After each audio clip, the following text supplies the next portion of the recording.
지난주에 저희 부동산 10년 투자 연대기 재밌게 보셨나요? 지금 궁금해하실 그거 있죠? 제가 판 아파트 얼마가 올랐고 그 아파트를 판 걸 지금 후회하는지. 이전 영상 보신 분들은 아시겠지만 제가 2025년 1월에 그 아파트를 매도하고 나서 제 파이어 2막 생활이 다시 시작이 됐는데요. 전세 대란이고 아파트 가격이 계속 오르고 있다, 이런 뉴스들이 너무 많이 나와서 저 그냥 눈을 질끈 감았어요. 서울 아파트 관련된 뉴스는 아예 클릭을 안 했고 그런 영상들도 보지 않았거든요. 왜냐면 너무 후회할까봐. 너무 많이 올랐으면 속상하잖아요. 그래서 거의 보지 않고 있었는데 최근에 제가 그 아파트 다시 갔었잖아요. 다시 간 이후에 이 영상을 준비하면서 최근 실거래가를 확인했습니다. 전고점이 2021년 말쯤이었을 거예요. 그때의 전고점도 이미 넘어섰고 제가 아파트를 판 이후로 거의 3억이 올랐습니다. 2년도 안 됐죠. 2년도 안 된, 2년이 뭐야. 지금 1년하고 한 5개월 사이에 2억 8천이 올랐습니다. 그 사이에 제 자산은 어떻게 됐을까요? 그것도 궁금하시죠? 제가 그 아파트를 매도하고 통장으로 들어온 돈을 모두 다 미국 주식에 넣은 건 아니에요. 제가 원룸 오피스텔을 얻을 때 전세금으로도 쓰고 오피스텔들의 전세금을 좀 반환하는 데도 일부 사용을 했고 아예 전세로 들어가 있었던 물건 하나를 완전히 월세로 돌리는데도 1억 정도를 사용을 했거든요. 그래서 오피스텔 전세 보증금 반환하는 데만 한 1억 5천, 6천 정도의 돈이 들어갔습니다. 제가 2025년, 2026년을 거치면서 3억 원 정도의 돈을 미국 주식을 사는데 사용을 했고 ISA나 연금저축 펀드 이런 계좌에 한 5천만 원 정도를 작년에 이제 투자를 했어요. 대략 한 3억 5천 정도가 주식에 이제 나눠서 투자가 됐고요. 지금 엄청 좋잖아, 많이 벌었겠네 라고 생각하시는 분들이 있을 텐데 벌었어요. 벌긴 벌었는데 진짜 반도체만 냈다 갔다 판 사람 여기 있습니다. 여기 제가 원래 삼성하고 하이닉스를 가지고 있었어요. 근데 이게 계속 이제 지지부진하다가 저는 지금 현금 흐름을 만들려는 생각이 있었고 그래서 이거를 그냥 팔아서 뭐 슈드라든지 아니면 제피큐라든지 이런 데 넣자, 그 생각으로 얘네들이 이제 본전을 찾고 조금 올랐을 때 팔았거든요. 그 이후의 사태는 여러분 다 아시죠? 제가 3조는 8만 원 정도부터 팔아서 8만 원에서 10만 원 사이에서 팔았고 하이닉스는 30몇만 원대에 팔았던 것 같아요. 속상합니다. 아주 속상합니다. 반도체 주식은 이 상승장 직전에 다 냈다 갔다 팔았다. 그래서 국내 주식의 상승 사이클의 수혜를 하나도 받지 못했습니다. 미국 주식에서는 제가 그래도 좀 수익을 봤는데요. 아파트를 매도한 이후에 이제 자금을 넣기 전 2025년 1월 15일 잔고를 보니까 매입 금액이 1,700이고 이때 그러니까 제 미국 주식 계정에 3,800만 원 정도가 있었어요. 그래서 이때 이후로 이제 제가 계속 미국 주식을 사면서 이제 이쪽 계좌에 돈이 계속 불어나게 된 거죠. 총 지금까지 2025년, 2026년 합해서 3억 정도가 들어갔고요. 그리고 평가손익이 2억이 조금 넘었습니다. 이 영상을 찍는 오늘이 지금 6월 8일이거든요. 6월 5일 금요일에 미국 시장 완전히 폭락해버렸잖아요. 그래서 수익률이 많이 줄었습니다. 지금 보니까 수익률이 48% 정도 되고 이제 평가손익이 1억 8천으로 줄었네요. 그리고 그 사이에 제가 또 바보 같은 짓을 하나 했는데요. 작년 4월쯤에 미장에 한번 또 주저앉은 적이 있잖아요. 그때 제가 속스를 주워 담았고 그때 평단이 9달러, 10달러 이렇게 시작을 하다가 이제 그 이후에 또 추매를 해서 제 평단이 15달러였어요. 그 속술이 한 70달러까지 갔다가 3월경에 한 번 또 주저앉아서 다시 반토막이 난 거예요. 그래서 제가 70달러 때 팔았어야 되는데 이후에를 엄청 한 다음에 얘가 금방 또 회복을 했잖아요. 그래서 아차, 이제 이번에는 팔아야지 하고 70달러에서부터 계속 판 거예요. 근데 이게 100달러를 넘어가 버린 거죠. 이런 그래프를 본 적이 없어요. 정말 단기간에 그래프가 막 미친 듯이 위로 솟는데 이거는 수익 실현을 빨리 해야겠다, 언제 이게 고꾸라질지 모른다, 이런 불안감이 너무 밀려오는 거예요. 그래서 저 계속 팔았어요. 100에서 150달러 선에서 제일 많이 팔았고 이런 반도체의 어떤 광풍이 일어날지를 전혀 예측을 못하고 전부 다 그 광풍을 피해서 다 팔은 거예요. 만약에 제가 이렇게 냅다 갖다 팔지만 않았어도 부동산 수익률하고는 비교할 수 없을 정도로 최소 1억에서 2억 정도는 더 수익이 났을 텐데 저도 뭐 후회해야 소용없는 거고 제가 이미 이제 수익을 얻은 것들도 있으니까 다음번에는 오를 때는 팔지 말자. 주식시장에 있어서 심리전을 제가 잘 이겨내지 못하는 것 같습니다. 늘 거꾸로 하고 있지만 어떻게든 장이 좋아서 지금 진짜 운이 좋아서 수익은 내고 있어요. 그래서 결론적으로는 부동산을 안 팔고 놔뒀으면 그때 가격으로부터 2억 8천이 올랐을 거고, 주식은 현재 투자 수익이 대략 뭐 1억 8천에서 2억 1천 사이 이제 변동에 따라서 왔다 갔다 하고 있는데, 팔아서 쓴 것도 있고 일부는 또 매도를 해서 속스를 아까 팔았잖아요. 속스를 팔아서 또 예수금으로 갖고 있는 것도 있고, 제가 샀던 평단이 15달러였기 때문에 초기 투자 금액은 크지 않아요. 2천만 원이 안 됩니다. 2천이 안 되는 금액으로 그래도 1억 정도의 수익을 얻었는데, 제가 그걸 200부터만 팔았어도 얼마나 좋았을까요? 이렇게 치솟는 그래프는 제가 처음 봐가지고 이 절벽을 처음 본 거야. 그래서 너무 깜짝 놀라가지고 후다다다다닥 팔았거든요. 그래도 수익이 난 게 어디예요? 속스를 이번에는 효자 종목이었다. 제가 첫 번째 효자 종목은 엔비디아였어요. 사실 잘 몰랐고 그냥 남들이 사길래 따라 샀는데, 그거 이제 분할 전에 샀었거든요. 이제 속술이 두 번째 효자 종목이 됐고, 다음 효자 종목은 무엇일지 그걸 또 이제 열심히 찾아봐야 되는 것 같아요. 저는 테슬라를 기대하고 많이 투자를 했는데 테슬라는 아직까지는 효도는 안 하고 있고 그런 상황입니다. 수익 측면에서는 두 개가 뭐 큰 차이가 안 나지만, 제가 느끼기에 수익률 부분에서는 미국 주식이 압도적이었어요. 그 서울 부동산은 예를 들어서 뭐 부동산이 10억이었다. 근데 3억이 올랐으면 13억이 되고, 근데 미국 주식은 제가 뭐 한 3억 넣었죠. 3억 넣었을 때 2, 3억이 수익이 나는 거면 이게 수익률 측면에서는 훨씬 좋죠.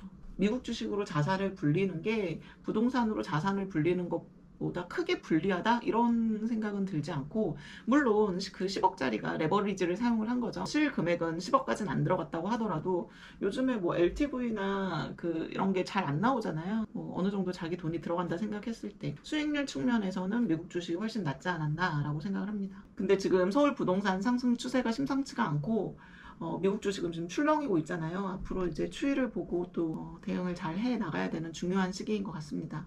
예전에 부동산 투자를 할 때는 부동산 투자가 너무 힘들다, 정부 정책에 따라서 맨날 바뀌고 너무 피곤하다 이렇게 생각을 했는데, 제가 미국 주식을 하면서부터는 부동산을 한번 사고 그냥 아예 신경을 안 쓰려면 잊어버릴 수는 있잖아요. 쉽게 사고 팔 수 있는 게 아니기 때문에. 근데 이놈의 주식은 진짜 맨날, 특히 미국 주식 같은 경우에는 밤에 잠도 못 자고 막 수명을 갉아먹는 것 같긴 해요. 뭐 어떤 투자가 진짜 더 좋은 투자라 이런 얘기는 못 할 것 같아요. 진짜 투자는 뭐 하나 쉬운 게 없습니다. 제가 임대사업자로 맷집이 막 10년간 길러진 부동산 투자 지긋지긋한데, 그래서 사실 부동산은 쳐다도 보기 싫어가지고 부동산 투자를 더 안 하고 싶은 것도 있어요. 그래서 앞으로도 계속 주식 투자로 이제 넘어가려고 하고 있는데, 이쪽도 정말 만만치 않습니다. 너무 힘들어요. 저한테 제일 중요한 거는 현금 흐름을 이제 확보하는 거였기 때문에 그때 어쩔 수 없이 아파트를 매도한 측면도 있었고요. 주식으로 옮겨와서 슈드라든지 제피큐라든지 이런 데서 월 현금 흐름을 지금 한 45만 원 정도는 추가로 내고 있고, 아까 말씀드렸다시피 오피스텔 전세 보증금들을 일부 반환하면서 월세가 한 그래도 7, 80만 원 정도 증가를 했거든요. 그래서 저의 현금 흐름이 아파트를 매도하기 전보다는 한 달에 120만 원 정도가 증가했다고 볼 수 있는데, 결과적으로 봤을 때는 미국 주식에서도 수익이 났고 현금 흐름을 추가적으로 창출할 수 있었기 때문에, 저는 지금도 아파트를 판 거는 정말 100번 잘한 일이었다고 생각해요.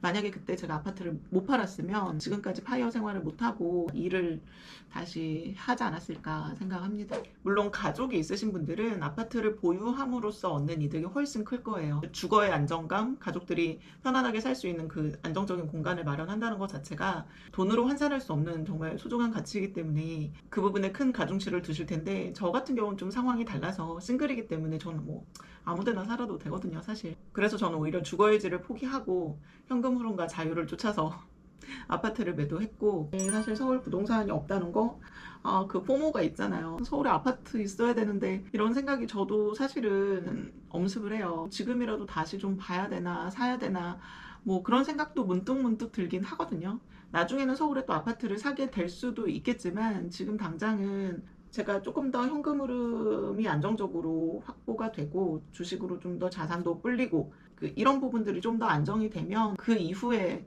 서울 아파트에 대해서도 생각을 해볼 텐데, 지금은 저는 투자처로서는 나중에 저의 투자 현황이나 또 배당 현황, 그리고 저의 그 현금 흐름 창출, 파이어에서는 되게 중요하잖아요. 그 부분에 대해서는 차후에 또 자세히 한번 다뤄보도록 하겠습니다. 그런데 사실 오늘 말씀드리고 싶었던 주제는 뭐 부동산이 얼마가 올랐고 그 사이에 제가 또 미국 주식이 얼마가 올랐고 뭐 이런 얘기는 아니었어요. 사실 이거는 여러분들이 궁금해 하실 것 같아서 잠깐 말씀을 드린 거고, 지금부터가 사실은 본론인데, 저는 뭐 서울 올라올 때 나름의 꿈이 있었고 제가 하고 싶어 했던, 추구하던 그런 모습으로 살기 위해서 서울에 올라왔잖아요. 그런데 어쩌다가 부동산 투자에 이제 발을 들이게 됐고, 부동산 투자를 하면서 내가 추구하던 어떤 가치관이나 제 일에 대해 생각했던 어떤 그런 사명들, 그런 것들이 희석되는 느낌을 받았어요. 제가 일했던 분야가 사회적으로 약자를 돕거나 어떤 문제를 해결하거나 그런 정책적인 부분을 고민을 하는 그런 일들이었는데, 제 스스로가 약간 모순 덩어리처럼 느껴지기 시작하는 거예요. 뭐 이렇게 잘난 척하고 다니면서 너 마음은 지금 부동산 투자에 온통 빼앗겨 있잖아. 우리가 노동의 가치는 굉장히 신성시하고 사실 돈돈거리고 돈을 쫓는 그런 모습은 좀 천박하다고 보는 인식이 있었잖아요. 근데 저도 그런 인식에서 자유롭지 못했던 것 같아요. 자꾸 부동산 투자를 하고 막 네이버 부동산을 보고 부동산 카페에 가고 이런 모습이 스스로 너무 멋지지 않았어요. 그리고 제가 오피스텔을 투자하고 뭐 아파트를 보러 다닌다, 이런 이야기를 주변 동료들에게 하는 것도 좀 부끄러웠던 것 같아요.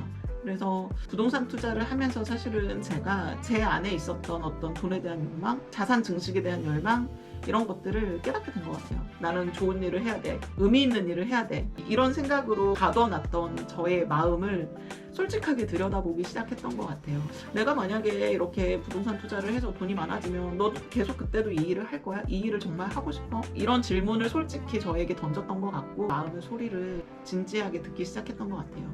그때를 돌아보면 제가 그때까지 추구했던 어떤 삶의 가치, 약간의 균열이 생기기 시작했던 것 같아요.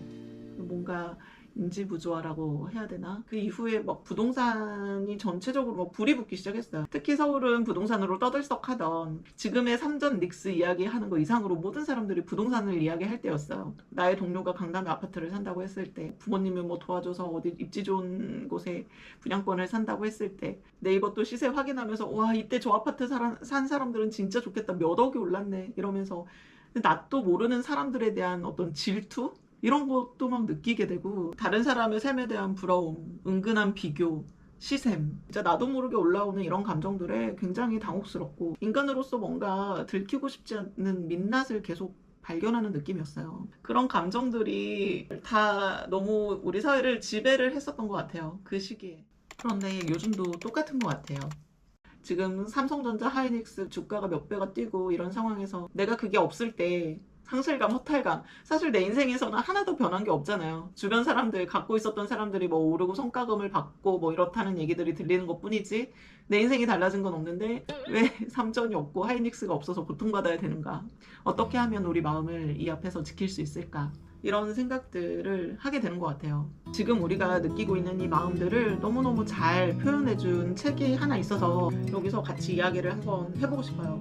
여기서 특별히 뭐 소개시켜 드릴 필요도 없는 사실 굉장히 유명한 책이고, 김혜란 작가님의 안녕이라 그랬어 라는 소설이에요. 저는 이 작품을 이동진 평론가님이 2025년에 책으로 좀 소개를 해주셔서 그걸 보고 구매를 해서 롱복으로 갈 때 들고 갔었죠. 그래서 롱복에서 읽었고요. 이 책은 7편의 단편으로 이루어진 소설집인데요. 이 자본주의 사회에서 눈에 보이지 않는 계급, 그런 은근한 계급 갈등 속에서 마음이 움츠러들고 상처받고 그런 상황들, 그 안에서 내가 어떻게 인간적인 품위를 잃지 않고 내 마음을 지켜나갈 수 있는 것인지, 그런 것들을 생각하게 해주는 책이라는 생각이 들거든요.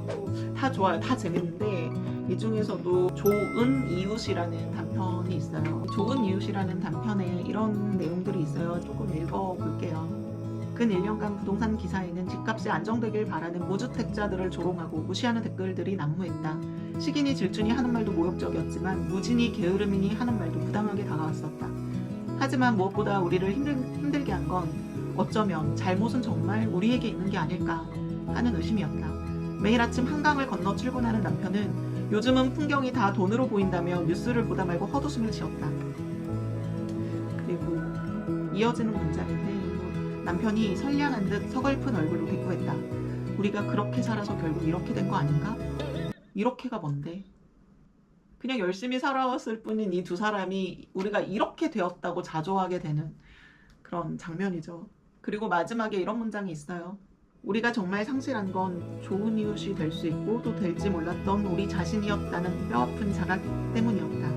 2021년 어느 가을밤, 이 좋은 이웃이라는 말로 표현되는 우리 공동체가 가지고 있었던 어떤 수평적인 가치들이 있잖아요. 우리 모두가 공유했던 그런 가치들이 이 아파트 가격이 폭등하면서 발생된 이 수직적인 격차, 이것 때문에 우리의 어떤 좋은 이웃이라는 가치가 산산이 부서져 내리지 않았나. 이제는 더 이상 과거로 돌아갈 수 없죠. 나 스스로도 그런 가치를 지킬 수 있을까 하는 그런 회의가 드는 거죠. 거기에서 느껴지는 상실감 같은 것들이 이 책에 너무 잘 표현이 돼 있어요. 그래서 여러분도 혹시 아직까지 이 책 안 읽으셨다면 꼭 한번 읽어보시기를 강추드립니다. 그리고 이 화자가 마지막에 이야기했던 2021년 가을, 그때 저도 그 부동산 광풍을 온몸으로 통과하던 그런 시기였는데요. 2020년에 입주를 한 상태였죠. 그 알량한 안도감을 느끼면서도 계속 제가 사지 못했던 조금 더 좋은 입지의 아파트들이 가격이 막 올라가는 게 보이는 거예요. 아, 이게 정말 끝이 없겠구나라는 생각을 했어요. 근데 아시다시피 저는 상급지 아파트로 갈아타는 거를 포기하고 파이어족으로 길을 걷고 있는데, 아이러니하게도 사실 저에게 약간의 모욕감, 당혹스러움을 안겨주었던 이 부동산이 이제는 제가 다른 가치를 꿈꾸고 다른 삶을 살 수 있도록 도와주고 있다는 거죠. 지금 시대에는 당연히 열심히 벌어서 더 부동산이든 주식이든 투자하고 불려나가야죠. 불려나가야 되는 게 맞는데, 궁극적으로 나의 욕심과 열정이 향하는 대상은 숫자가 아니어야 된다고 생각해요. 내가 추구하는 그 마지막엔 다른 게 있어야 된다는 거. 그래야 우리가 넘어지지 않고 중심을 잡고 마음을 지킬 수 있는 것이라고 생각합니다. 또 말이 길어졌습니다. 오늘도 제 이야기 잘 들어주셔서 너무 감사하고요. 안녕. 다음 주에 만나요.